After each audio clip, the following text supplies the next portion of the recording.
En el día de hoy, amigo oyente, llegamos a uno de los libros más destacados de la Biblia. Y estamos seguros que usted nos ha escuchado decir esto muchas otras veces. En realidad, cuando hayamos terminado este estudio de 5 años, usted nos habrá escuchado decir esto como 66 veces porque cada uno de los libros de la Biblia es destacado en realidad. Pero este libro que tenemos ante nosotros aquí hoy es destacado en una forma un poco diferente. Y nos referimos, por supuesto, al libro de Jeremías. La mayoría de los profetas se ocultan a sí mismos y mantienen un carácter de anonimato. Es decir, que ellos mismos no se proyectan a sí mismos en las páginas de las profecías. Pero aquí tenemos a un profeta cuya profecía es, en gran parte, autobiográfica, y por cierto que es verdadero así en muchos lugares. Hemos puesto en nuestras notas algunas de estas cosas, y queremos mencionarlas brevemente para que usted se entere y conozca a este hombre al cual vamos a observar. Y vamos a tomar cada una de estas cosas separadamente. En primer lugar, él nació sacerdote en la ciudad de Anatot, al norte de Jerusalén. Segundo, él fue elegido para ser profeta antes de haber nacido. En tercer lugar, él fue llamado a profetizar cuando era muy joven. Él fue encargado por Dios para ser profeta. Él comenzó su ministerio durante el reinado del rey Josías y fue uno de los dolientes en el funeral de ese rey. Y luego, la sexta cosa que tenemos es que a él se le prohibió casarse a causa de la época tan terrible en la que vivía. La séptima cosa que encontramos es que él nunca logró que nadie se convirtiese. Él fue rechazado por su pueblo, él fue odiado, fue golpeado, fue colocado en el cepo, fue puesto en la prisión, él fue acusado de ser traidor. Lo octavo que notamos es que su mensaje rompió su propio corazón. Noveno, él quería dimitir de su cargo, pero Dios no se lo permitió. Y décimo, él vio la destrucción de Jerusalén y la cautividad babilónica. El capitán de las fuerzas babilónicas le permitió a él permanecer en su tierra. Cuando el remanente quiso huir a Egipto, Jeremías profetizó contra eso. Él fue forzado a ir con el remanente a Egipto, y él murió en ese lugar. Según la tradición nos cuenta, él fue muerto por lapidación por el remanente. Aquí tenemos, pues, a un hombre destacado, este hombre llamado Jeremías. Se le ha llamado el profeta llorón, porque eso fue precisamente lo que él hizo. Un hombre que derramaba lágrimas la mayoría de las veces. Dios eligió a este hombre. Él tenía el corazón de una mujer y el corazón de una madre. Tenía una voz temblorosa y los ojos llenos de lágrimas. Sin embargo, él fue llamado para entregar un mensaje duro de juicio. El mensaje que él pronunció quebrantó su propio corazón. Este hombre fue un gran hombre de Dios. Sin embargo, debemos decir que ni usted ni yo elegiríamos a un hombre como este para entregar esta clase de mensaje. Por lo menos sé que yo no lo haría. Nos gustaría seleccionar a alguien que fuese duro para poder entregar un mensaje bien duro, ¿verdad? Pero Dios no eligió a una persona así.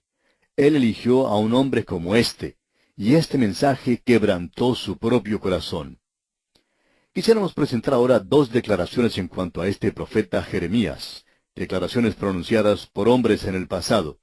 No deseamos comenzar nuestro estudio en este libro sin mencionar esto. Lord Macaulay dijo en cuanto a este hombre: es difícil concebir una situación más dolorosa que la de un gran hombre condenado a observar la lenta agonía de un país agotado para cuidarlo durante los ataques alternados de aturdimiento y de delirio que tienen las personas desilusionadas. El observar que los síntomas vitales desaparecen, todos ellos uno a uno hasta que no queda sino frialdad, tinieblas y corrupción. Esa era la posición y el llamado de Jeremías. Él estuvo allí y pudo ver a su pueblo y la cautividad. Esta fue la declaración de Lord Macaulay. La otra declaración que quisiéramos leer en cuanto a Jeremías fue pronunciada por el Dr. Moorhead, que nos presenta un cuadro muy gráfico de él, y esperamos que usted, amigo oyente, preste atención ya que es algo realmente tremendo. Dice el Dr. Moorhead: le tocó a Jeremías la suerte de profetizar en una época cuando todas las cosas en Judea se estaban dirigiendo rápidamente hacia una catástrofe funesta y final, cuando la conmoción política se encontraba en su punto culminante, cuando las peores pasiones se estremecían a las diferentes partes, y los consejos fatales eran los que prevalecían. A él le tocó ponerse en el camino sobre el cual su nación se estaba precipitando hacia la destrucción.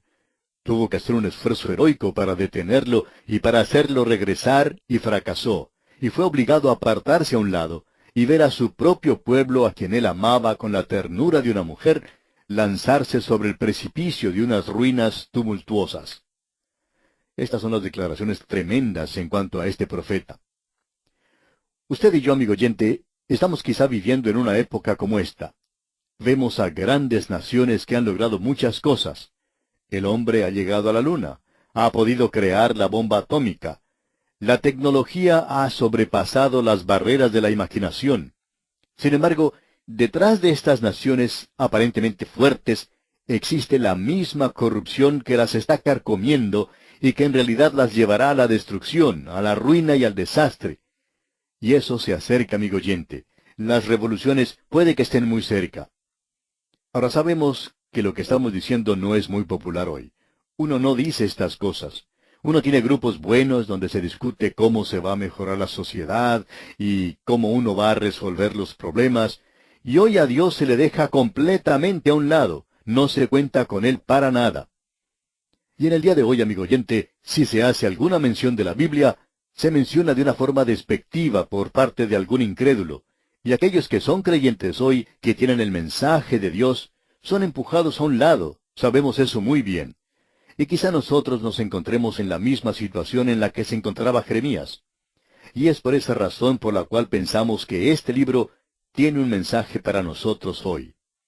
Dios le muestra a este hombre que tiene un corazón de madre, una voz temblorosa y ojos llenos de lágrimas, que tiene que entregar un mensaje duro de juicio, y es el mensaje mismo el que quebranta su propio corazón. Un autor dijo esto de la siguiente manera: Él no fue un hombre poderoso como Elías, elocuente como Isaías, seráfico como Ezequiel, sino un hombre que era tímido y consciente de su propia debilidad e impotencia, deseando obtener simpatía y amor que él nunca llegó a conocer. Tal fue el órgano elegido a través del cual la palabra del Señor llegó a aquella edad corrupta y degenerada. Cuando el Señor Jesucristo estuvo en esta tierra, Él hizo una pregunta en cuanto a sí mismo. Él dijo: ¿Quién dicen los hombres que es el Hijo del Hombre?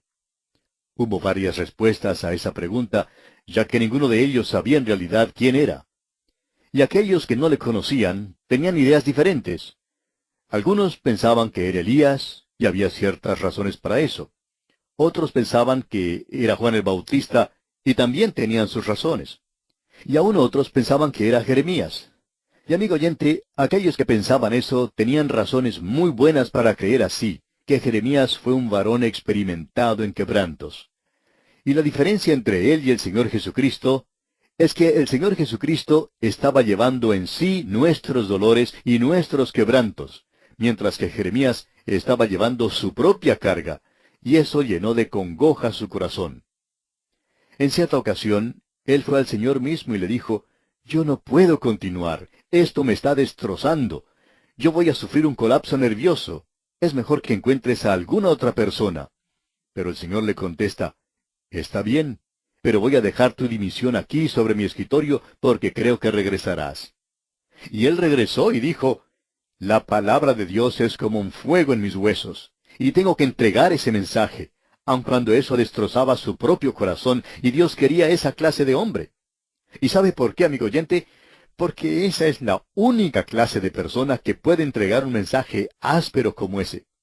Nosotros buscaríamos a una persona más severa. Pensamos que es necesario que alguien le hable duramente a estos dictadores mundiales hoy.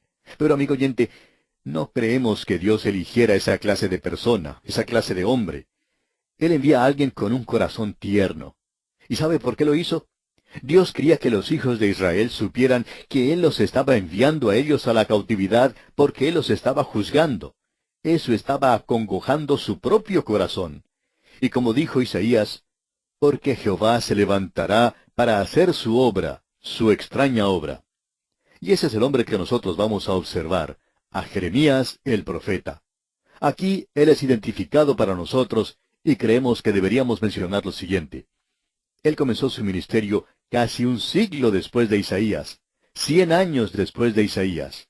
Él llegó en la época de la cautividad babilónica y comenzó su obra durante la época de Josías, y continuó a través de la cautividad babilónica. Él fue el que predijo los 70 años de cautividad en Babilonia, y él miró más allá de todas esas tinieblas a la luz. Y ningún profeta habló tan resplandecientemente del futuro como lo hizo él, y tendremos ocasión de ver eso. El mensaje de Jeremías no solo no fue recibido, sino que fue en realidad rechazado. Creemos que una de las cosas que caracteriza el mensaje de este hombre es que está dirigido a un pueblo reincidente. Eso ocurre unas 13 veces. Se usa solamente unas 4 veces en el Antiguo Testamento. En el libro de Proverbios se menciona una vez y 3 veces en el libro de Oseas, y el mensaje de Oseas es a una nación reincidente. Otra palabra que se menciona muchas veces es Babilonia. Se menciona 164 veces. Eso es mucho más que en todo el resto de las Escrituras juntas. Babilonia llegó a ser el enemigo. Y permítanos ahora leer el primer versículo de este capítulo 1 de Jeremías. Las palabras de Jeremías, hijo de Hilcías, de los sacerdotes que estuvieron en Anatot, en tierra de Benjamín. No vamos a entrar en esto, aun cuando esto nos revela algo que ya hemos dicho cuando nos encontrábamos estudiando los libros históricos. Dijimos cuando comenzamos a estudiar el primer libro de Samuel y hasta el segundo libro de Crónicas, que con estos 3 libros dobles debían haber sido entretejidos los libros de los profetas, porque ese es el período en el cual los profetas hablaron, con la excepción de los profetas Ageo, Zacarías y Malaquías, los 3 últimos del Antiguo Testamento, quienes hablaron después de la cautividad. Ahora, en el primer versículo se menciona a Hilcías, el padre de Jeremías. Hilcías fue el sumo sacerdote que encontró el libro de la ley del Señor que había sido dado por Moisés durante la época de Josías. Y eso es lo que provocó el avivamiento durante el reinado de Josías. Usted puede encontrar eso mencionado allá en el segundo libro de Reyes, capítulo 22, y también en el segundo libro de Crónicas, capítulo 34. Y por falta de tiempo no vamos a leer ahora esos pasajes. Él se encontraba pues en Anatot. Esa era su ciudad natal. Estaba a unos pocos kilómetros al norte de Jerusalén. Y notemos lo que dice ahora el versículo 2. Palabra de Jehová que le vino en los días de Josías, hijo de Amón, rey de Judá, en el año 13º de su reinado. Josías tenía 8 años cuando llegó al trono. Él reinó por 31 años. Jeremías comenzó su ministerio cuando Josías tenía 22 años y profetizó durante 18 años del reinado de Josías. Jeremías fue uno de los dolientes en el funeral de ese rey. Eso lo podemos ver en el segundo libro de Crónicas, capítulo 35, versículo 25, en cuanto a Josías, digamos de paso. Josías hizo algo muy insensato, y hay veces en que los hombres de Dios actúan de esa manera. Él fue a luchar contra el faraón de Egipto, en Carquemis. Y ese rey de Egipto no había ido allí a luchar contra Judá, pero por alguna razón extraña, Josías salió a luchar contra él. Y allí en el valle de Esdraelón, o Armagedón si se me permite, Megido, allí Josías resultó muerto, y Jeremías lamentó su muerte porque el suyo había sido un reino muy bueno. Y fue entonces cuando tuvo lugar el último avivamiento de esta gente, y fue un gran avivamiento. Y Jeremías se lamentó porque él vio que la nación iba a caer ahora en una noche de la cual no iba a salir hasta después de la cautividad de Babilonia. Ahora en el versículo 3 de este capítulo 1 de Jeremías leemos: Le vino también en días de Joacim, hijo de Josías, rey de Judá, hasta el fin del año 11 de Sedequías, hijo de Josías, rey de Judá, hasta la cautividad de Jerusalén en el mes 5. Aquí se nos dice muy directamente que Jeremías comenzó su ministerio durante el reino de Josías, en el 13º año de su reinado, y que él continuó su ministerio a través de la cautividad de Babilonia. El rey Nabucodonosor había recibido un mensaje de Jeremías, y éste le dijo a su capitán: Deja que este hombre Jeremías haga lo que quiera. Si él quiere regresar con otro capitán, eso está bien. Si quiere quedarse allí, déjalo que se quede. Y eso fue por supuesto lo que sucedió, ya que Jeremías no quiso regresar con los capitanes. Ellos habían rechazado su mensaje. Ellos iban a la cautividad en Babilonia, y Nabucodonosor les daba permiso para elegir lo que quisieran hacer, así es que él permanece con aquellos pocos del remanente. Y luego, aquellos fugitivos salieron del lugar y se fueron a Egipto. Y ellos hicieron eso en contra del consejo de Jeremías, en contra de la sabiduría que él demostró. Y finalmente, aparentemente ellos le apedraron hasta causarle muerte. Esa es la historia de este hombre. Usted puede darse cuenta que conocemos mucho en cuanto a Jeremías. No sabemos tanto en cuanto al profeta Isaías o a Ezequiel. Probablemente sabemos muchas cosas en cuanto a Daniel, ya que la primera parte de su profecía es algo personal también. Pero si tomamos, por ejemplo, algunos de los profetas menores, de algunos de ellos no sabemos nada. Por ejemplo, tenemos al profeta Abdías. No sabemos nada en cuanto a él. Y hay otros como él. Ahora, en el versículo 3 encontramos que Joacim, el hijo de Josías, quien no es mencionado aquí, es quien reinó solo 3 meses. Él ni siquiera se acostumbró a usar ese trono cuando fue eliminado. Y luego el rey de Egipto colocó a su hermano, Eliakim Joaquim, en el trono. Este reinó por 11 años, y Jeremías le advirtió que no se rebelara contra Nabucodonosor, el rey de Babilonia, pero él hizo eso. Y el rey lo llevó en cautividad a Babilonia, y colocó en el trono en Jerusalén a Joacim, quien reinó 3 meses y 10 días. Y él es mencionado aquí porque él ni siquiera se acostumbró a ese trono cuando tuvo que ser eliminado. Nabucodonosor le tomó cautivo y le llevó a Babilonia, y ubicó a Sedequías, el hermano de su padre, en el trono, y éste reinó 11 años, y es mencionado aquí. Luego, Sedequías se rebeló, y Nabucodonosor vino y destruyó a Jerusalén, y dio muerte a su hijo, le sacó sus ojos, y le llevó cautivo a Babilonia. Usted dirá que eso es algo demasiado brutal, y nosotros estamos de acuerdo con usted. Pero usted debe recordar, amigo oyente, que Nabucodonosor había tenido mucha paciencia con la ciudad, y esa ciudad y esa gente se negó a escuchar a Jeremías. Y vamos a poder apreciar eso cuando estudiemos más profundamente esta profecía. Lamentaciones. Este es un libro que sigue normal y naturalmente a la profecía de Jeremías. Y en este pequeño libro, el alma del profeta Jeremías se nos presenta desnuda. A manera de introducción para este libro, permítanos presentar lo que dijo uno de los grandes expositores de la palabra de Dios, el doctor Alexander White. Él dijo: «No hay nada en todo el mundo que se compare a las lamentaciones del profeta Jeremías.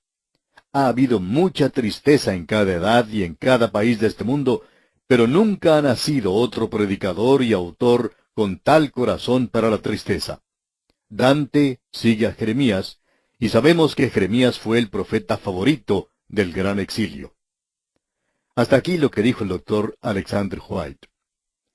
Ahora, al llegar a estudiar hoy este pequeño libro, entramos en realidad al corazón de Jeremías. Hemos tenido mucho que decir en cuanto a él y cómo este hombre presentó un mensaje que rompió su propio corazón. Y así fue. Ahora, la estructura de este pequeño libro que tenemos ante nosotros podría ser de la siguiente manera. Tenemos 5 capítulos y son 5 lamentaciones, 5 elegías. Son casi cantos fúnebres. Son tristes y melancólicos, algo que no se puede describir. Y aquí vemos a este hombre Jeremías parado allí, en medio de Jerusalén, y llorando. Y eso era casi todo lo que él hacía. Él tuvo que entregar un mensaje muy duro. Hemos visto que él comenzó su ministerio siendo un hombre muy joven durante el reinado de Josías. Y bajo el liderazgo de Josías tuvo lugar el último avivamiento, algo bastante superficial, como hemos dicho, pero aún así muchos corazones fueron tocados. Y evidentemente Jeremías y Josías eran amigos, eran jóvenes que trabajaban juntos. Y luego Jeremías continuó su tarea aún después de la muerte del joven Josías en la batalla en Megido contra el faraón Necao, una batalla a la cual Josías no tenía que haber ido. Luego vemos a este hombre Jeremías profetizando durante el reinado de 4 reyes malos, Joacás, Joaquín, Joacim y Sedequías, quien fue el último. Y este hombre, al tratar de llamar a este pueblo y a su nación de regreso a Dios, en realidad nunca consiguió disuadir o evitar ese curso hacia abajo que llevaba la nación. Y él presenció la destrucción de Jerusalén, y él vio cómo se quemaba la ciudad. Él se sentó en las cenizas calientes, y lágrimas calientes surcaron sus mejillas. Cuán trágico e infeliz, cuán desdichado era este hombre. Usted puede colocar lágrimas en un tubo de laboratorio y analizarlas desde el punto de vista científico, y creemos que usted verá que hay mucho de sal en sus lágrimas. Pero no creemos que uno pueda apreciar científicamente el dolor y la tristeza y el quebrantamiento del corazón de este hombre. A él se le ha llamado el profeta del corazón quebrantado. Una vida que ha sido llena de lo tierno, lo patético, y su sollozar era una cosa solitaria. Él era un profeta solitario. Él es el profeta llorón de la Biblia. Y este pequeño libro de Lamentaciones está lleno de lágrimas y tristezas. Aquí tenemos la pluma del dolor. Un poema de piedad, de compasión. Es un proverbio de lo patético. Es un himno de angustia. Es un salmo de tristeza. Es una sinfonía de dolor, una historia de lágrimas, una expresión de desolación. Es un relato de agonía. Es el muro de los lamentos de la Biblia. Está lleno de lágrimas, y las lágrimas no le ayudan a uno a ganar un concurso de popularidad. Ella Wheeler Wilcox dijo lo siguiente: ríete y el mundo se ríe contigo. Llora y llorarás solo. Porque este mundo triste debe pedir prestada la alegría, pero tiene demasiados problemas por sí mismo. Las lágrimas por lo general se toman como una señal de debilidad, y el llorar es algo afeminado. El lloriqueo es para los niños, se dice.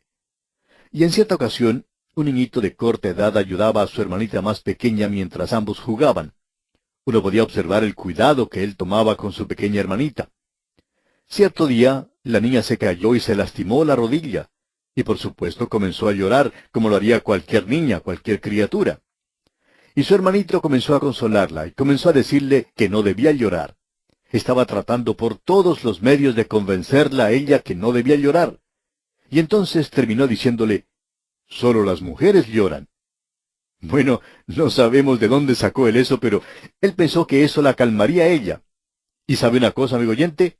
Eso dio resultado. La niña dejó de llorar.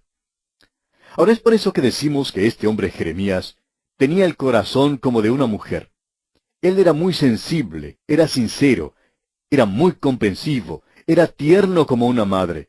Y sin embargo, él presenta el mensaje de la Biblia más duro y severo.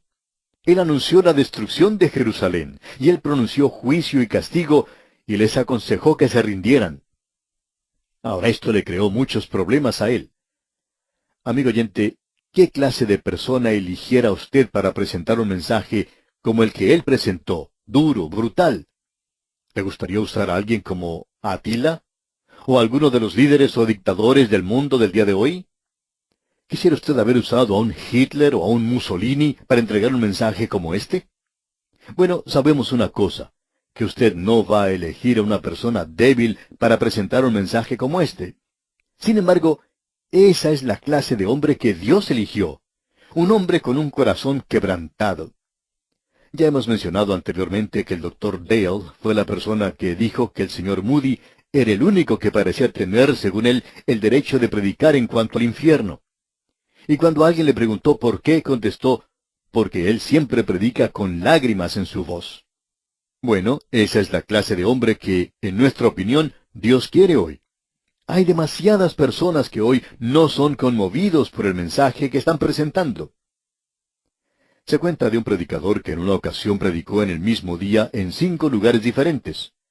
Y una mujer que lo había seguido en todos estos lugares le dijo: Señor, yo le he seguido a usted desde que comenzó a predicar a las 7 de la mañana y le he escuchado predicar 5 veces en las calles de esta ciudad.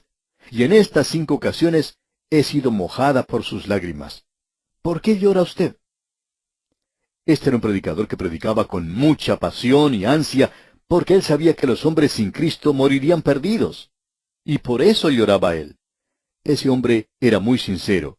Y eso es algo que se puede decir del profeta Jeremías también.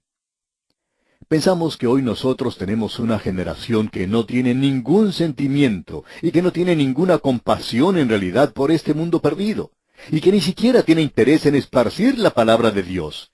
No se presta ninguna atención a la fibra moral en el presente, ni se tiene un alto sentido de obligación. Hace unos años atrás apareció en la revista Selecciones un artículo titulado cuáles son sus oportunidades de éxito. Y para la gente joven se decía lo siguiente: usted puede lograr esto haciendo un trabajo que pueda disfrutar y que le permita expresar totalmente su habilidad y personalidad. Bueno, es una lástima que Jeremías no hubiera leído eso, porque si hubiera sido así, estuviera buscando otra clase de trabajo. Pero Jeremías podía decir que él se regocijaba en la palabra de Dios. Usted recuerda que allá en el capítulo 15 de Jeremías, versículo 16, él dijo: fueron halladas tus palabras, y yo las comí, y tu palabra me fue por gozo y por alegría de mi corazón, porque tu nombre se invocó sobre mí, oh Jehová, Dios de los ejércitos. Este hombre era realmente maravilloso. Los jóvenes de hoy están buscando un trabajo donde puedan entrar y salir y olvidarse de todo lo demás, llegar a la casa y prender el aparato de televisión, y quieren ocultar sus sentimientos y sus emociones y guardarlos en reserva. Y como resultado de esto, uno no encuentra hoy a demasiadas personas que estén envueltas en la predicación, en la expansión de la palabra de Dios. Debemos confesar que no comprendemos muy bien a este hombre Jeremías.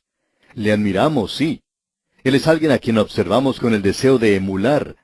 Pero eso es todo lo que podemos decir. Este era un hombre lleno de dolor, de compasión, de sentimiento.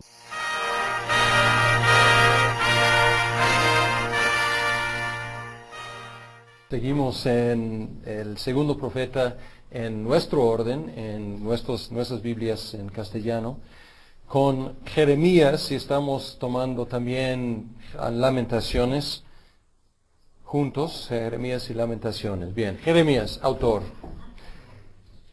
El mismo libro de Jeremías registra la actividad de Jeremías y su escriba Baruch, su actividad de escribir. Y dice explícitamente que ellos se sentaron y que Jeremías le dictó sus sermones y Baruch escribió. Y luego, más adelante, entregaron ese rollo al rey, y el rey lo escuchó leído y luego tomó una navaja y lo cortó y luego lo quemó. Y luego, otra vez, se sentaron Jeremías y Baruch.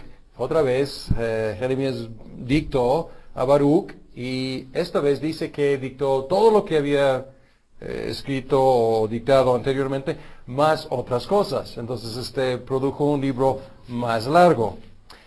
Entonces tenemos aquí una pista que dice que pues era un autor. No tenemos actividad registrada de otros, de todos los otros profetas escribiendo, pero aquí obviamente Jeremías, usando la costumbre del día, un escriba, él escribía así. Entonces, esto nos da aún más confianza, más que la tradición de la iglesia y de los judíos, de que Jeremías era el autor, nos da hasta más como confianza en esta tradición porque era un autor reconocido. Un problemilla, podemos decir, es el capítulo 52. El capítulo 52 es casi idéntico a Segundo de Reyes 24 y 25. Agregado después de la conclusión de las palabras de Jeremías. Si vemos Jeremías 51, Jeremías 51, 64, dice aquí concluyen las palabras de Jeremías. Y luego tenemos la caída de Jerusalén, que es casi textualmente lo mismo que Segundo de Reyes 24 y 25. Entonces, fue agregado después de la conclusión de la actividad literaria de Jeremías. Sin embargo, algunos piensan que Jeremías mismo pegó esa parte, o que quizás después Baruch, después de la muerte de Jeremías, quizás Baruch lo pegó, u otros dicen que otra persona desconocida agregó esto para completar la historia. Y según, no me acuerdo, van a ver en Young, creo que Young, muy conservador, pero él también dice que probablemente fue, o no probablemente, que fue agregado después, que no fue parte de la actividad de Jeremías. Pero no hay ningún problema ahí, tomar una parte de la Biblia y citarla en otra parte. Entonces realmente no es gran problema. A pesar de lo fuerte de la tradición de Jeremías como escritor, autor, algunos, para variar, algunos críticos negaron cualquier asociación del profeta Jeremías con su libro. Entonces pueden ver otra vez aquí la actitud, la mentalidad de esos dos siglos, no quiero decir perdidos, pero dañinos, que la crítica alta tuvo su día. Otros investigadores identifican el libro con el profeta y o con su escriba Baruch.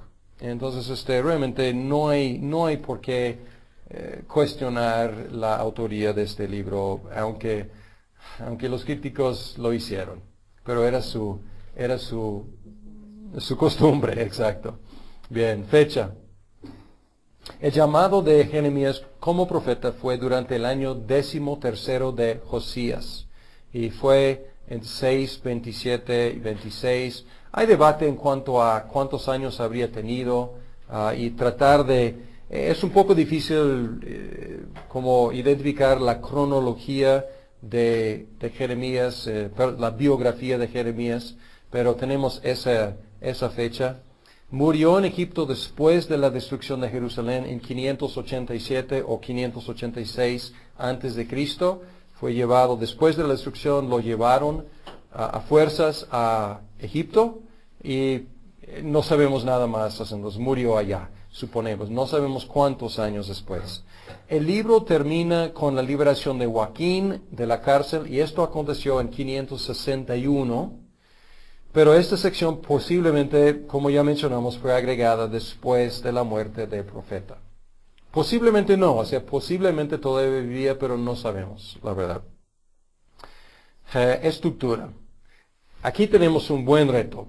Identificar la estructura de Jeremías es muy difícil o hasta la fecha ha sido imposible, porque hay tantas diferentes maneras de tratar de identificar el orden y no ha sido, nadie ha podido decir este es el método, o este es el orden, o esta es la lógica que Jeremías y Baruch utilizaron. Como Isaías, Jeremías parece ser una antología de sermones y secciones narrativas y autobiográficas. Debo redactar esta frase porque dice, como Isaías, Jeremías parece ser una antología. Pero a lo mejor debo explicar que tiene mucho más de autobiografía que Isaías. Entonces esto es diferente. Entonces esta cuestión de autobiografía es muy jeremaico. O jeremaica. Harrison presentó el siguiente bosquejo que todo el mundo reconoce. Entonces, a grandes rasgos podemos decir que está organizado así. Profecías contra Judá y Jerusalén, 1 al 25. Material biográfico asociado con Jeremías, 26 al 45. Oráculos contra las naciones, 46 al 51. Y luego epílogo histórico que posiblemente agregado después. Sin embargo, si vemos el orden dentro de estas secciones, es muy difícil discernir por qué están así como están. Y la verdad, ahí entramos en el problema de cómo se organizó. Y la verdad, hasta la fecha, nadie ha podido decir, esto es su método. Y nadie ha podido identificarlo. Y hay mucho desplazamiento cronológico.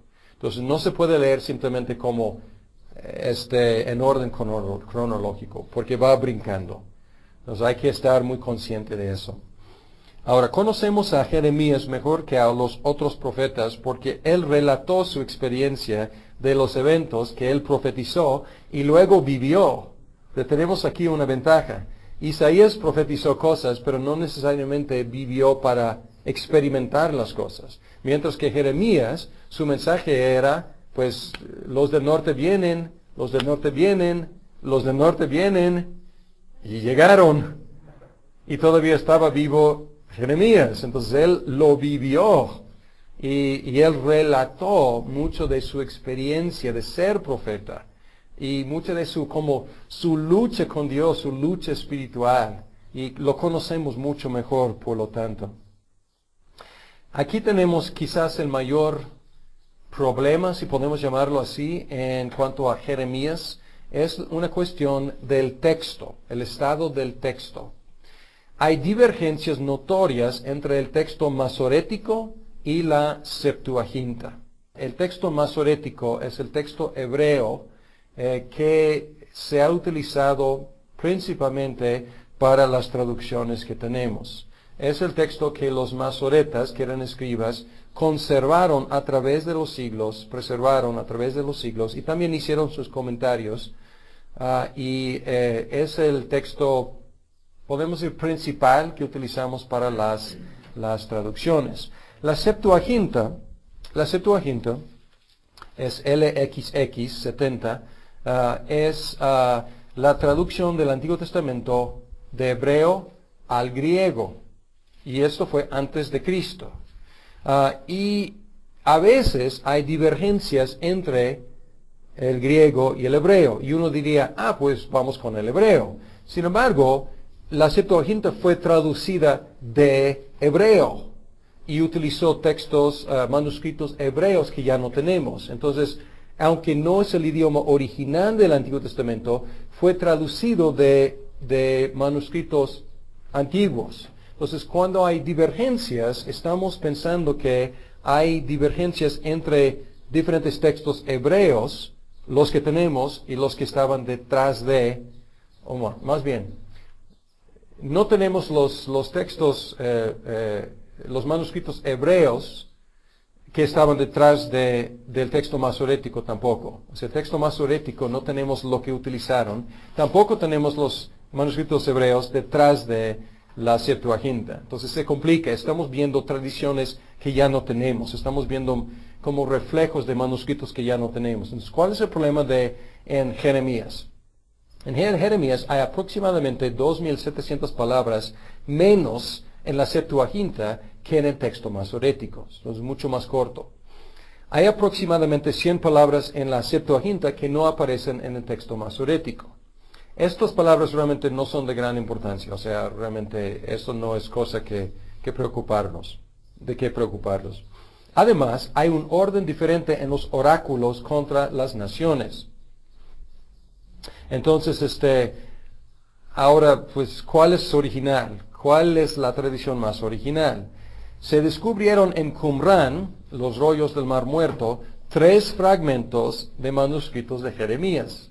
2 están de acuerdo con el texto masorético y 1 está de acuerdo con la Septuaginta.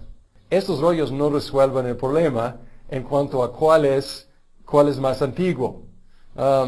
Así que la mayoría de las diferencias, aún así debo decir, la mayoría de las diferencias no son, o sea, nos podemos espantar decir 2,700 palabras es muchísimo. Y sí es mucho, la verdad, mucha variación. En un sentido, no es tan grande la diferencia como se imagina a veces, porque muchas de las diferencias se tratan de aclaraciones de material que está en el texto o implícito en el texto. Los que estudiaron la crítica textual o en el Nuevo Testamento, en el curso del Nuevo Testamento de Evangelios conmigo o con los libros históricos del Antiguo Testamento, hablamos un poco de la crítica textual. Hay un canon de la crítica textual que da preferencia al texto más corto, normalmente, no siempre, pero normalmente se da preferencia. ¿Por qué? Porque se ha detectado a través de la historia la tendencia de escribas de agregar cosas, de aclarar cosas que no quedaron claras en el texto. Por eso, no es siempre, pero hay una tendencia. Y muchas de las diferencias, y otro canon de la crítica textual es ¿cuál texto más fácilmente explica la existencia del otro texto? Entonces esto es como el canon básico. Si texto A era original, ¿puede explicar el surgimiento de texto B? Si texto B fue original, ¿puede explicar por qué o cómo surgió texto A? Entonces esto es básicamente lo que estamos tratando de hacer en la crítica textual.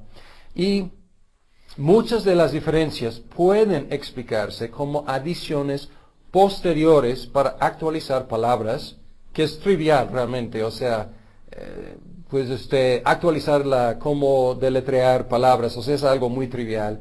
o agregar explicaciones, que es un cambio mayor, pero si no está agregando información nueva, temas nuevos, está como ampliando el tema, pues no es un cambio, digamos, de contenido en un sentido, pero es ampliar. Y algunos piensan que lo que está detrás de la Septuaginta es más original, porque puede explicar cómo surgió el texto masorético. Y es más difícil explicar cómo, si el texto masorético es original, explicar por qué quitaron tantos versículos. Esto es como más difícil de explicar, aunque no es imposible. Algunos, y esto es fascinante, algunos han sugerido que las dos versiones que se basaron en los dos rollos que Baruch y Jeremías escribieron, ¿se acuerdan? Uno era más largo que el otro. O sea, escribieron uno, y luego el rey lo quemó, y luego escribieron otro. Es atractiva esta idea, porque posiblemente había otra copia, o quizás, no sabemos qué pasó con, si la única copia se haya destruido o no, no sabemos realmente, pero es atractiva la idea, porque así los dos textos serían en un sentido originales. Y no se contradicen entre sí, o sea, es importante recalcar eso, o sea, no son contradictorios, uno es más largo que el otro. Entonces es una idea, pero no se puede validar, o sea, no se puede comprobar que así haya sido, porque la historia de los textos está perdida, o sea, no sabemos la historia de los manuscritos. Pero esto es una dificultad, la menciono porque Young no lo menciona, pero aquí deben estar conscientes de esta dificultad. Ahora, el contexto histórico. Para entender cualquier de los libros es importante entender lo más que se pueda el contexto histórico. En Jeremías, de suma importancia. En otros libros, quizás no tanto, como Joel. Vamos a ver que es difícil identificar el contexto histórico. Pero en Jeremías tenemos cambios dramáticos y rápidos en el poder político y militar del Medio Oriente, y un cambio dramático en la transición entre Asiria y Babilonia, y correspondiente la caída rápida de Judá.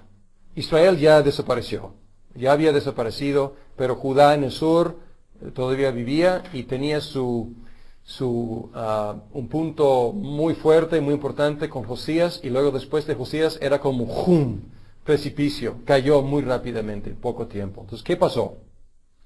Después de 2 siglos de dominio, el imperio asirio se deshizo rápidamente sobre un periodo de 30 años. Que un imperio así tan grande se cayera tan rápidamente es algo dramático, algo impresionante. Después de la muerte de su último rey fuerte, que era Asurbanipal, en 639. Su muerte y los reyes débiles que le siguieron abrieron una oportunidad para que otros pueblos resurgieran, sobre todo Babilonia e Egipto.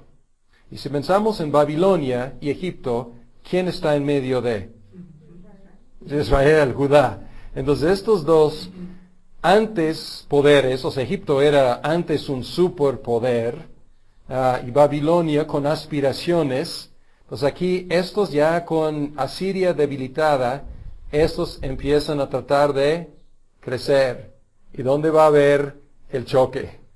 Pues en Palestina, ¿no? Que es el puente entre África y Asia.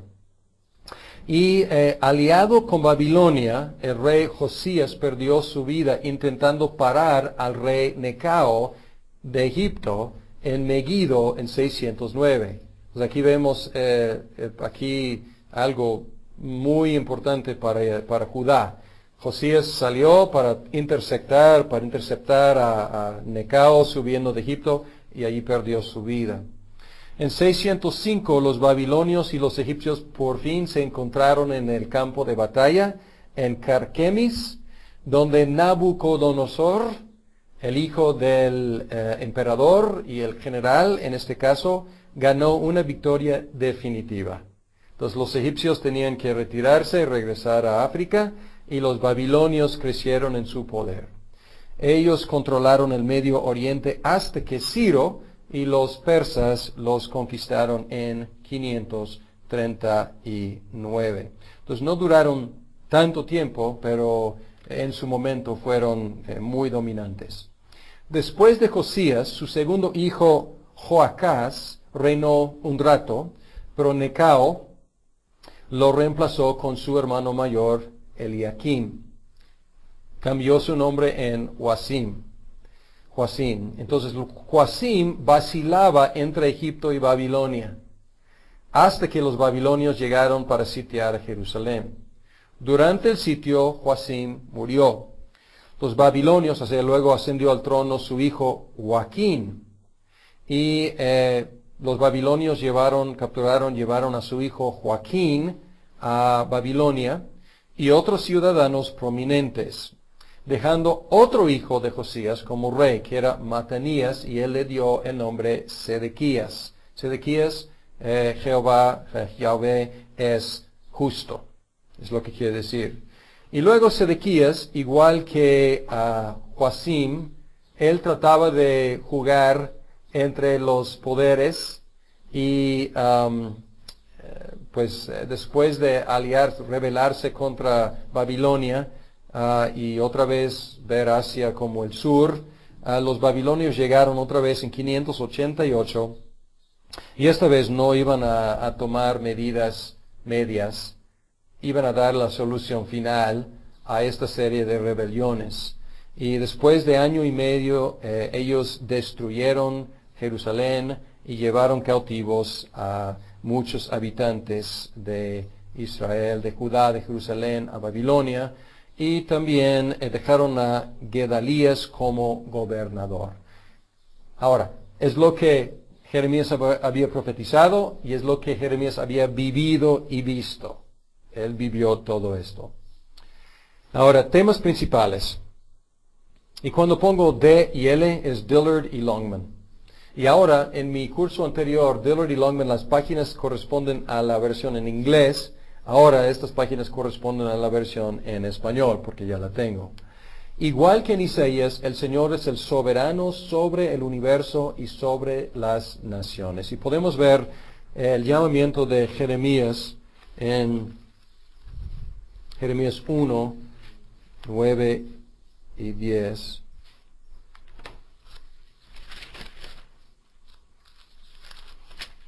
Que dice: luego extendió el Señor la mano y tocándome la boca, me dijo: he puesto en tu boca mis palabras. ¿Le suena? ¿Qué iba a hacer Dios con el profeta? ¿Qué iba a hacer como Moisés? Iba a poner en su boca sus palabras. Mira, hoy te doy autoridad sobre naciones y reinos, para arrancar y derribar, para destruir y demoler, para construir y plantar. Ahora, ¿quién puede dar autoridad para hacer todo eso? Solamente el que es soberano sobre las naciones, y así se presenta igual que en Isaías. ¿Quién manda? ¿Babilonia? No. Babilonia es peón en las manos de Dios. Bien, la palabra del Señor. Jeremías experimentó la palabra de Dios como algo irresistible, implantado dentro de él e imposible de contener. Y una de las posibles tareas, si escogen hacerlo, es buscar la experiencia de Jeremías de su propio llamado. Y encontramos aquí que luchaba más bien con su propio llamado como profeta, porque no le era fácil. Y a veces quisiera no predicar, quisiera callarse. Pero dice aquí en 28 y 9, dice: cada vez que hablo es para gritar, violencia, violencia. Por eso la palabra del Señor no deja de ser para mí un aprobio y una burla. Si digo, no me acordaré más de él, ni hablaré más en su nombre, entonces su palabra en mi interior se vuelve un fuego ardiente que me cala hasta los huesos. He hecho todo lo posible por contenerla, pero ya no puedo más. La verdad, angustiante, angustiante. Y su llamado fue muy costoso para él. Quisiera callarse, pero no pudo. No pudo contener la palabra de Dios. Y esto contrasta tristemente con la actitud del pueblo. Jeremías, siervo de la palabra, esclavizado, controlado por la palabra de Dios, no pudiendo controlar o contener. Y vamos a ver cuál era la actitud del pueblo. En 23, 16 y 17.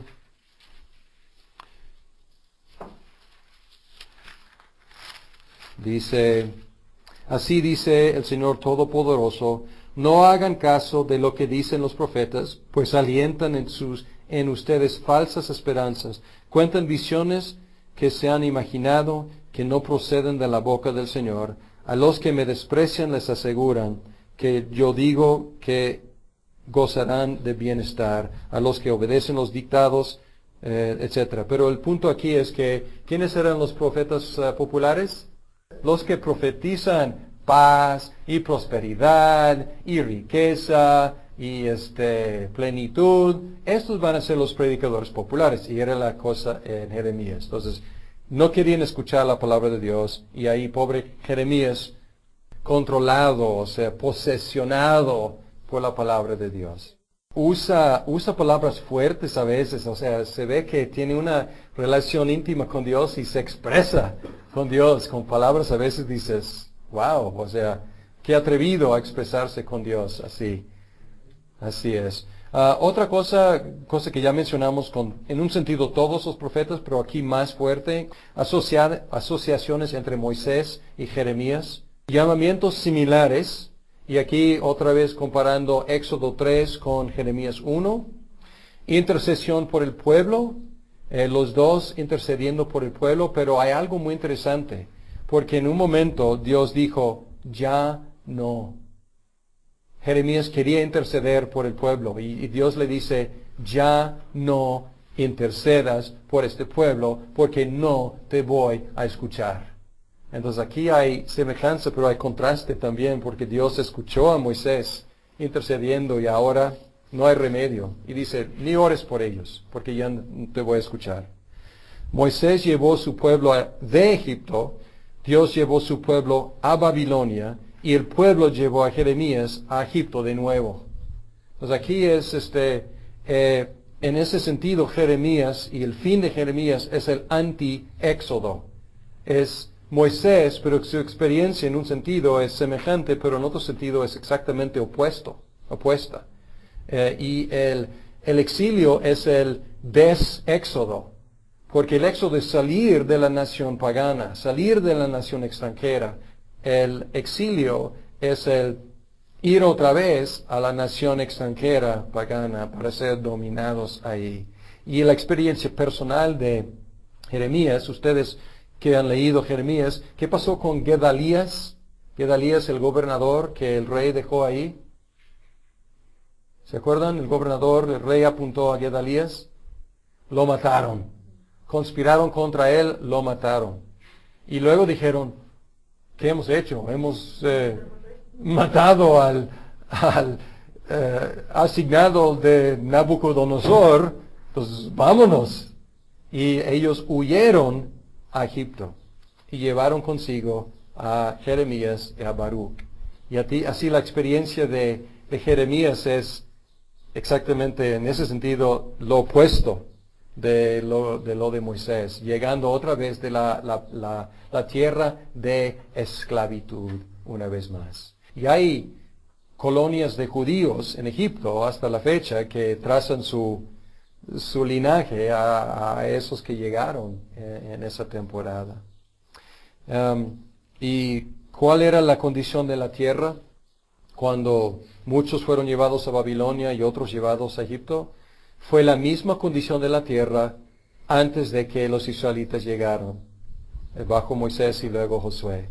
No había templo, no había ciudad, no había posesión de nada. Entonces otra vez es como borrón Y luego llegaremos a la cuenta nueva más adelante, pero en este momento es borrón.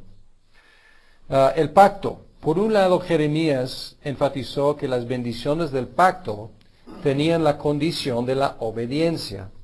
Por el otro lado, enfatizó que el pacto era irrevocable. Y los que tomaron el curso anterior, esto les debe brincar, porque es la perspectiva que hemos llamado deuteronomista. No nosotros, pero otros han llamado deuteronomista.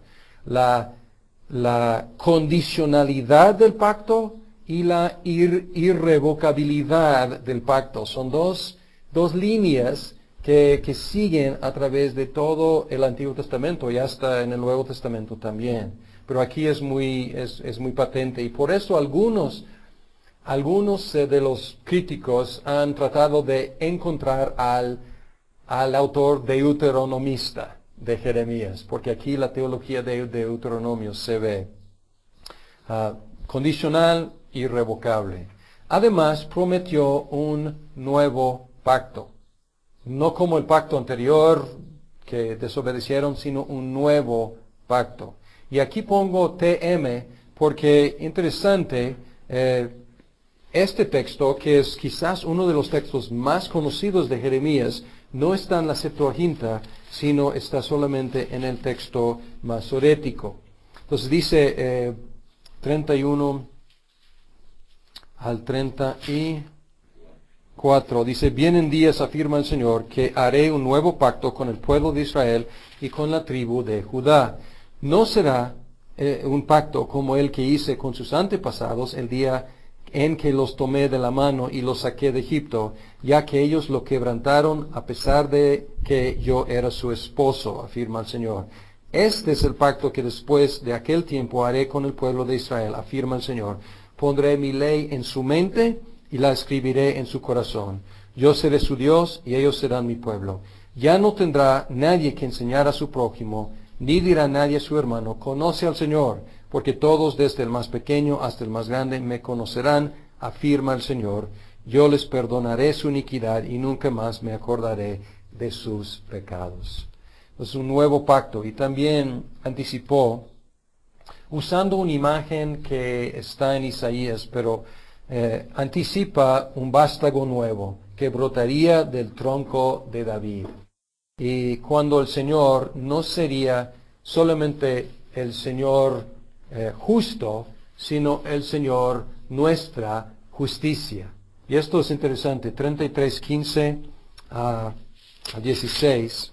15, en aquellos días, en aquel tiempo, haré que brote de David un renuevo justo, y él practicará la justicia y el derecho en el país. En aquellos días Judá estará a salvo, y Jerusalén morará segura y será llamada así: el Señor es nuestra justicia. Y aquí el nombre Sedequías, ¿qué significa? El Señor es justo. Pero aquí puede ser que Jeremías está jugando con una jugada de palabras. No solamente el Señor es justo, sino el Señor es nuestra justicia. Porque el mensaje de que el Señor es justo, les pregunto, ¿es buena noticia o es mala noticia? ¿Es buena noticia para un pueblo injusto? No. O sea, el mensaje de que el Señor es justo es precisamente la explicación de por qué tenía que castigarles. Ahora les pregunto, ¿es buena noticia de que el Señor es nuestra justicia? Es la mejor noticia. Es lo que Lutero descubrió y que fue el detonante de la conversión de Lutero y también la Reforma Protestante. Porque cuando Lutero, luchando con Romanos 1, y dice que en el Evangelio se revela la justicia de Dios, él dijo: me condena en la ley y luego me condena otra vez en el Evangelio, porque otra vez revela que Dios es justo y yo no lo soy. Entonces él, desesperado, porque ni por acá ni por allá encontró salvación, y luego encontró, leyendo el argumento, que el argumento es el argumento aquí, que Dios revela su justicia en el Evangelio y revela su justicia como nuestra justicia, no como requisito solo, sino como regalo para el pecador, regalándonos su justicia. Entonces, una revelación, pues que cada persona tiene que hacerse en su momento para entender que la justicia, la única justicia que satisface a Dios, es su propia justicia. ¿Por qué? Porque Él es el único 100% justo. Él es el renuevo justo que brotó del tronco de David. Entonces, excelente noticia, y obviamente estamos entrando en algo de la teología sistemática, hablando de la justificación por medio de la fe y la doctrina de la justificación imputada por medio de la fe. Pero aquí tenemos una semilla de esa idea que está en Jeremías. Buenísima noticia. Ahora, Jeremías en el Nuevo Testamento. Hay aproximadamente 40 citas directas de Jeremías en el Nuevo Testamento, muchos teniendo que ver con la destrucción de Babilonia en Apocalipsis. Obviamente, porque Apocalipsis habla mucho de Babilonia, Jeremías mucho de Babilonia. Pero aquí en Apocalipsis no es la conquista que Babilonia hace, más bien es la caída de Babilonia, que también anticipó Jeremías, que después de utilizar a Babilonia para castigar su pueblo, pues Babilonia también tendría que rendir cuentas a Dios. Hay paralelos entre Jeremías y Jesús. Lloraron por Jerusalén. Lo llaman a Jeremías el profeta llorón. El profeta llorón. Porque sí, así se expresaba su tristeza. Y Jerusalén, pues también sobre Jerusalén, Jesús llorando. Prometieron los dos la destrucción del templo. Jeremías en su momento, Jesús en su momento, que era algo inconcebible para el pueblo, como perder el templo, o sea, inconcebible. La justificación de la limpieza del templo que hizo Jesús en Mateo viene de Jeremías, o sea, ahí está la explicación. Celo por tu casa me consume. Algunos asociaron a Jesús con Jeremías. Vamos a ver Mateo 16, 14. Dice aquí, vamos a 13. Cuando llegó a la región de Cesarea de Filipo, Jesús preguntó a sus discípulos, ¿quién dice la gente que es el Hijo del Hombre? Le respondieron, unos dicen que es Juan el Bautista, otros que Elías, y otros que Jeremías o uno de los profetas. Es interesante, algunos reconocieron alguna semejanza entre Jesús y Jeremías. Esteban repitió la denuncia de Jeremías de los líderes religiosos a costa de su vida, que eran duros de corazón. Y luego Pablo aplicó la lección del alfarero a la elección soberana de Dios. Hay una elección del alfarero, va Jeremías a ver el alfarero que está haciendo sus vasijas, y luego ¿qué hace con su vasija? Deshace y hace otra. Y es como, pues, ¿qué derecho tiene de hacer eso? Pues su vasija, es su material, y puede hacer lo que quiera. Y Pablo aplica eso a la elección soberana. Dios puede hacer lo que quiera con los suyos. Jesús, Pablo y Hebreos hablaron del nuevo pacto. Lucas, 2 de Corintios, Hebreos y otros muchos textos. Y pongo aquí en paréntesis, Hebreos citó Jeremías 31 al 34. Y Jesús y Pablo hicieron alusión a estos versículos, hablando del nuevo pacto. ¿Qué indica? Indica que ellos utilizaron un texto de Jeremías más parecido al texto masorético que a la Septuaginta. Muchas veces que se cita el Antiguo Testamento en el Nuevo Testamento, se cita la versión de la Septuaginta. Lógico, porque ya está traducida a griego, entonces pues algo muy conocido, muy en uso en griego. Pero aquí, obviamente ellos conocían y utilizaron un texto de Jeremías, por lo menos en este capítulo, que incluyó ese gran texto sobre el nuevo pacto. Bien, vamos a hablar de Lamentaciones. Su lugar en el canon, en el Tanakh, en el orden del texto hebreo, se encuentra en los escritos, no en los Nevi'im, no en los profetas. La Septuaginta lo colocó después de Jeremías, y no explicó por qué. Luego, esto tiene que ver con su lugar en el canon, tiene que ver con también autor y fecha. Es anónimo, no sabemos quién haya escrito Lamentaciones. En los manuscritos hebreos no hay ninguna identificación entre Jeremías y Lamentaciones. No hay conexión alguna que encontremos ahí. La Vulgata en latín de Jerónimo siguió el orden de la Septuaginta y agregó el título Lamentaciones de Jeremías el profeta. Entonces ahí entró. Pero estamos hablando de como 400 años después de Cristo que entró ese título de Lamentaciones de Jeremías el profeta. Sin embargo, el Talmud Baba Batra lo asignó a Jeremías, entonces esto es anterior a Jerónimo. Y no es difícil, leyendo Lamentaciones, no es difícil imaginar que el profeta llorón lo haya escrito. La verdad, podemos hasta visualizarlo, lamentando, llorando sobre Jerusalén. Pero no hay evidencia para comprobarlo tampoco. Entonces tiene que ser una suposición posible que queda con la biografía de Jeremías, pero no se puede comprobar. Parece que el autor fue un testigo presencial de la destrucción de Jerusalén en 587 y escribió sus lamentaciones poco después del evento. Pues obviamente como candidato entraría Jeremías porque cabe dentro de esta descripción, pero no sabemos. Estructura. En un sentido esto debe estudiarse con los poetas, pero estamos siguiendo nuestro orden porque es un libro poético.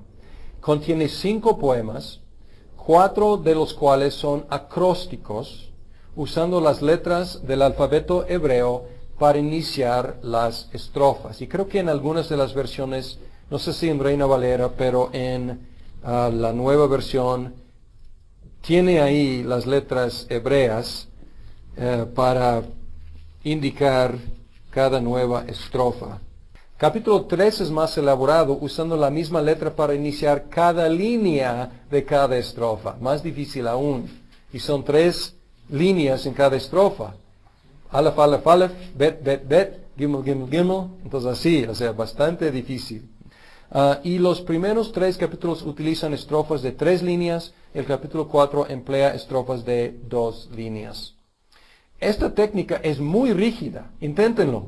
Intenten escribir un poema así con esta, o sea, te restringe mucho.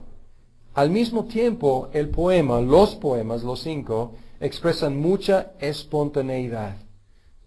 Y son muy, no se escuchan como rígidos. Entonces, la verdad es una maravilla poética poder seguir una técnica tan rígida y al mismo tiempo expresar tanta espontaneidad emocional por medio del poema. Estructura. Kaiser, que está citado en Dillard y Longman, identificó el clímax en el capítulo 3, donde habla de la compasión de Dios, pero luego desciende otra vez en la desesperación. Entonces es diferente a la narrativa, porque normalmente llegas al clímax y luego resolución.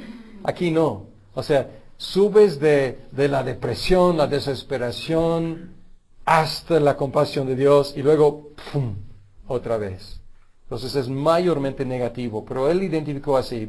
Capítulo 1, visión externa, enfocándose en la ciudad de Dios. Visión interna, enfocándose en la ira de Dios recibida en cada persona, en el pueblo. Y luego visión hacia arriba, la compasión de Dios. Luego una visión general, hablando de toda clase de pecado, y luego visión futura, orando que Dios haga algo. Pero no expresando como mucha esperanza al final. Es sumamente negativo, la verdad. Lamentable, exacto. Por eso Jerónimo atinó bastante bien en su título de Lamentaciones. Bien, técnicas literarias, ya vimos una que es acróstica. Quina. Quina significa, y aquí viene de Dillard y Longman, la característica principal de este metro, y normalmente la poesía, vamos a ver después, la poesía hebrea no usa metro como en nuestros idiomas occidentales, pero aquí tiene un tipo de metro. La segunda de las 2 líneas paralelas es siempre más corta que la primera. menciono esta técnica, no sé qué quiere decir. Algunos dicen que tiene que ver con el ritmo de alguien que va cojeando, como si una pierna fuera más corta que la otra. Es una suposición muy como visual y podríamos imaginar cuántos físicamente lastimados, cuántos cojos, cuántos, y si no físicamente, emocionalmente, cuántos cojos quedaron ahí. Es una idea posible, no sabemos, pero tiene la idea una línea y luego otra línea más corta. Y si pudiéramos leerlo en hebreo y si fuera nuestra lengua materna, a lo mejor podríamos sentir el impacto de esa técnica. Personificación. También mucha personificación. Jerusalén como una mujer, luego un reportero objetivo, luego un hombre dolido hablando en primera persona, y luego el burgués, y luego voces corales de Jerusalén. Pero aquí personificación del pueblo de Dios, su experiencia en diferentes personajes. Su mensaje. En el Tanakh, Lamentaciones frecuentemente está colocado al lado de Job, y los dos libros luchan con el mismo tema, sino de otra perspectiva. Es el tema del sufrimiento humano. En Job, el sufrimiento es inmerecido, inexplicable, pero recompensado al final. En Lamentaciones, el sufrimiento es merecido, explicable y no recompensado al final. Como Reyes y Crónicas, Lamentaciones presenta las consecuencias de la desobediencia al pacto. Y en Deuteronomio dice, desobedecen una nación, así está profetizado, una nación va a llegar y va a acabar con ustedes. Reyes y Crónicas explican, esto es lo que pasó y esto es por qué. Lamentaciones presenta lo mismo, pero presenta desde el corazón. La experiencia de alguien que experimentó esa desolación. Entonces los libros históricos presentan los hechos interpretados, Lamentaciones presentan los sentimientos de los dolidos. Entonces deben leerse juntos. Aunque es mayormente negativo, Lamentaciones tiene un mensaje de esperanza en la misericordia de Dios. Y el texto más conocido y más leído y más cantado de Lamentaciones es 3, 22 y 23, que dice, el gran amor del Señor nunca se acaba, su compasión jamás se agota, cada mañana se renuevan sus bondades, muy grande es su fidelidad. ¿Les suena? ¿Han escuchado? La cantamos, ¿no? Hay un himno histórico, ¿cuál es? Grande es tu fidelidad, ¿no? Cada mañana. Entonces aquí está, en medio de un libro deprimente, aquí está esta joya de esperanza en la misericordia de Dios. En estos poemas los dolidos, y es interesante, ¿qué hacen los dolidos? ¿Maldicen al Señor? ¿Se quejan contra Él diciendo que Él es injusto? Para nada. Más bien, los dolidos recurren al mismo que los afligió. Y esto es una declaración de fe. La verdad, o sea, recurrir al que los castigó es decir, todavía creemos en ti, esperando recibir misericordia de Él. El tema del que sufre injustamente, Job, llega a su colmo en la cruz de Cristo. Y aquí tenemos por excelencia, el que sufrió injustamente. Porque Job era admirable, pero a fin de cuentas, él era pecador, no era perfecto. En Cristo sí tenemos al perfecto, que estaba sufriendo injustamente. Pero esta misma cruz ofrece esperanza y misericordia a los que merecemos sufrir por nuestros pecados. El sufrimiento de Cristo fue inmerecido, explicable y altamente recompensado por medio de la salvación de millones de personas.